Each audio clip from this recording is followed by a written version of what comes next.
اس جگہ سے ڈنکی لگائی جاتی ہے اور یہ دنیا کی سب سے خطرناک ترین جگہ ہے جو کہ 160 کلومیٹر لمبی اور 50 کلومیٹر چوڑی ہے۔ دونوں طرف سمندر، بیچ میں گھنا جنگل، زہریلے سانپ، بچھو اور ایسے کیڑے جن کے ایک ڈنگ سے آپ چند سیکنڈ میں مر سکتے ہیں۔ پہاڑ، ہر دن بارش اور بارش سے سیلاب اور لینڈ سلائیڈنگ۔ اس پورے ایریا میں کوئی بھی نہیں رہتا۔ یہاں نہ تو کوئی روڈ ہے اور نہ ہی کوئی کنسٹرکشن، اور یہاں سے پیدل گزرنے کا مطلب موت کو دعوت دینا ہے۔ مگر ایسا کیا ہے کئی لوگوں کی جان جانے کے باوجود بھی یہاں سے پیدل گزرنے والوں کی تعداد بڑھتی ہی جا رہی ہے۔ 2021 میں 1,30,000، 2022 میں 2,50,000 اور 2023 کے سپتمبر تک 3,60,000 لوگ یہاں سے گزرنے کی ٹرائی کر چکے ہیں، جن میں سے اکثر مر بھی گئے ہیں اور بعض نے یہ جگہ کراس کر بھی لی ہے۔ اصل میں اس جگہ کا نام ڈیرین گیپ ہے اور یہ دو ملکوں کولمبیا اور پاناما کے درمیان میں موجود ہے۔ پاناما سے آگے سینٹرل امریکہ، میکسیکو اور پھر USA موجود ہے۔ تو معاملہ کچھ یوں ہے کہ کولمبیا اور اس کے ساتھ وینزویلا، ہیٹی، افریقہ اور ایشیا سے لاکھوں کی تعداد میں لوگ اپنے بہتر روزگار اور بہتر زندگی کے لیے اپنا ملک چھوڑ کر غیر قانونی طور پر امریکہ جانا چاہتے ہیں، کیونکہ قانونی طور پر وہ امریکہ کے ویزے کی ریکوائرمنٹس پوری نہیں کر پاتے، اسی لیے وہ غیر قانونی طریقہ جس کو ڈنکی کہا جاتا ہے کا استعمال کرتے ہیں۔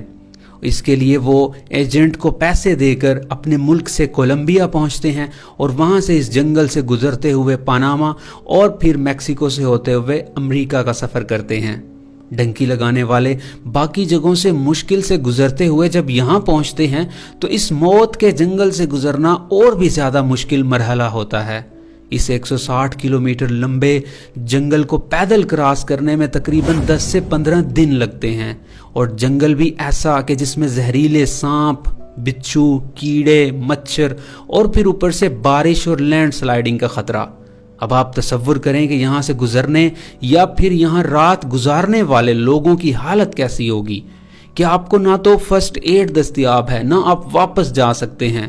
بعض لوگوں کے پاس تو کھانے کے لیے بھی کچھ نہیں ہوتا، تو وہ درختوں کے پتے اور گندا پانی پی کر گزارا کرتے ہیں۔ موت کا خطرہ ہر وقت ان کے سر پر لٹک رہا ہوتا ہے، مگر مجبوراً اپنی بھوک مٹانے اور بہتر زندگی یا اپنے گھر والوں کے لیے کرنا پڑتا ہے، اور ہر سال یہ تعداد بڑھتی ہی جا رہی ہے۔ یہاں نہ تو کوئی سڑک ہے اور نہ کوئی آبادی۔ ایسا کیوں ہے؟ کیا کوئی بنانا نہیں چاہتا یا بن نہیں سکتا؟ تو اس کا جواب یہ ہے کہ نہ تو کوئی بنانا چاہتا ہے اور نہ ہی یہاں بن سکتا ہے۔ مگر ایسا بھی نہیں ہے کہ کسی نے یہاں پر روڈ بنانے کا سوچا ہی نہیں، بلکہ 1970 میں یہاں روڈ بنانے کا منصوبہ بنایا بھی گیا، لیکن انوائرمنٹلسٹ کی جانب سے اس پروجیکٹ کو رکوا دیا گیا، کیونکہ یہاں روڈ بنانے کے لیے جنگل کا کچھ حصہ کاٹنا پڑنا تھا، جس سے ماحول پر برا اثر پڑتا۔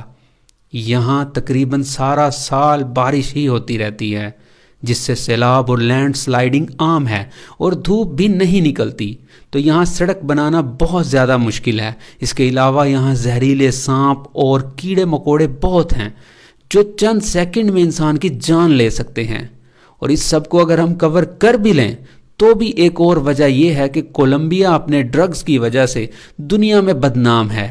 اگر یہاں روڈ بن بھی گئی تو اگلا خطرہ یہ ہے کہ ان ڈرگز کو سمگل کر کے پھر اس راستے کے ذریعے سے پاناما اور میکسیکو سے ہوتی ہوئی USA تک پہنچ جائیں گی، جو کہ USA نہیں چاہتا۔